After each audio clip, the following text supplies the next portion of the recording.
Hi guys, great day. Welcome to Pearl TV if you're watching this in my YouTube channel. And welcome back to Pearl TV Official if you're watching this in my FB page. And in this video, I would love to share with you a simple tips on how to activate our brain, okay? How to activate our brain. Why is it that it's important to activate our brain, guys? What's the importance of activating our brains? Kasi guys, if we're no longer activating our brains, we become fool. We become foolish, right? The decisions that we make in our lives are, full of error. So we need to have what we call this, a right mindset in order for us to do the right thing, right? And of course, in order to do that, we have to make our brain activated.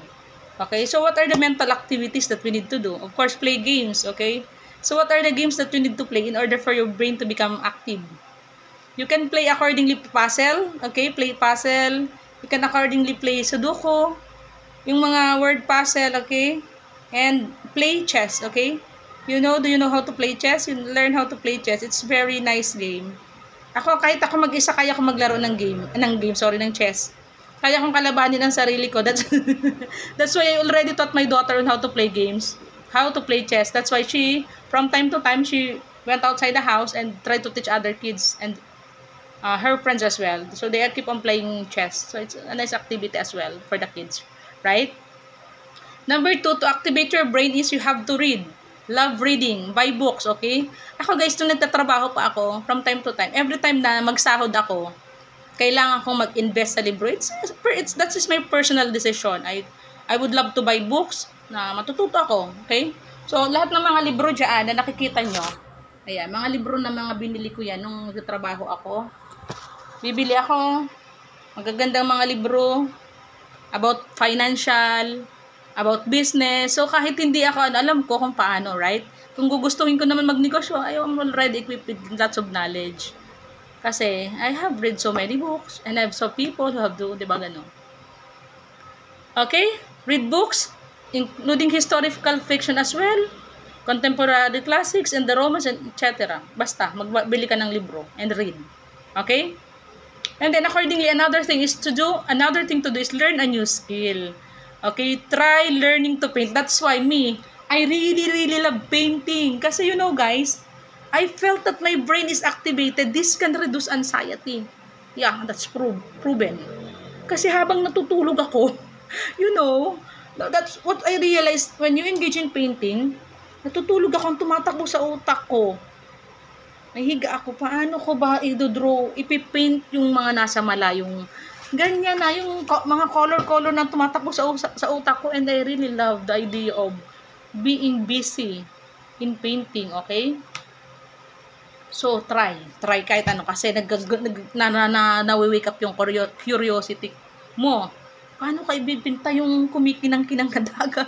So, ang saya ng pati ito, tingnan nyo guys, paano kayo pipinta yung bundok na gusto ko makita ko na medyo ito malapit, medyo malayo, so tumatakbo yan sa utak ko. Paano ko ba may papakita na yung bundok na to, sobrang layo to kumpara dito, like that. So nagiging active yung brain nyo guys, so nakakatuwa talaga yung painting. So it's must try. Ako ang pang tatlong acrylic ko pa lang yan, natututo na ako guys. Tapos, yung learn a new language. Shasha loves learning new language. Okay? My daughter installed the Duolingo. She's learning how to speak French. So, from time to time, she used to exam me. Because my daughter know that I know a few language of... Kasi nag-aral-aral din ako ng French. On my own lang. So, from time to time, my daughter will give me an examination. Mama, you have to translate this in English. It's a mandatory for her na yung mama should, you try to translate this in English. She wrote language word in French like s'il vous plaît, ganyan, di ba ganyan. So, sabi ko si Shasha, while she's learning, I'm also learning, right? You have to install Duolingo if you want, okay? Ito naman, another thing is take a class, okay? Try cooking, gardening, or music lesson. Yeah, that's also very, very nice. That's why you found me singing from time to time. Kasi it's really brain activating eh. So, I used to sing from time to time kasi, halimbawa, nakikinig ako sa music, na-wake up din yung curiosity ko. paano ba kantahin to? Paano niya ba kinanta to? Parang na-wake up talaga yung utak mo. Nagkakaroon ka ng panibagong journey ng learning. Yung utak mo, hindi ka na-dwell dun sa mga bad things. Hindi ka na napupunta dun sa mga marites, na istorya, mga topic na gano'n. So, you're eradicating all the negativities in your life. That's why, this brain activating activities can help you, make you intelligent or activate your brain, right? And then, another thing, last but not the least, is engage your senses, okay? Try cooking, visiting a farmer's market, or trying a new restaurant. Ayun, ako din, isa din yun sa ginagawa ko, guys. Kaya I already found out that I'm already healed from my anxiety. Okay, I've been anxious for a long time. I've been anxious, I felt depressed. For the reason that I have already shared to some of my good friends in the platform and to the other people. Okay? So all the things that I'm doing, if you see me singing, if you see me painting, if you see me dancing, all these things is beneficial to my mental health. Okay? All the things that I'm doing from time to time is beneficial for my mental health. I have to cure myself. No one will cure me except myself, right? So that's why, diba, I keep on what we call this. I shared last time that I'm healing from anxiety. I'm getting well, I'm getting good, okay?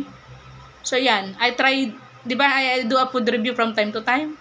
Oh, Shasha, we have to go to this, to this new food chain, new restaurant, we will try to taste their food.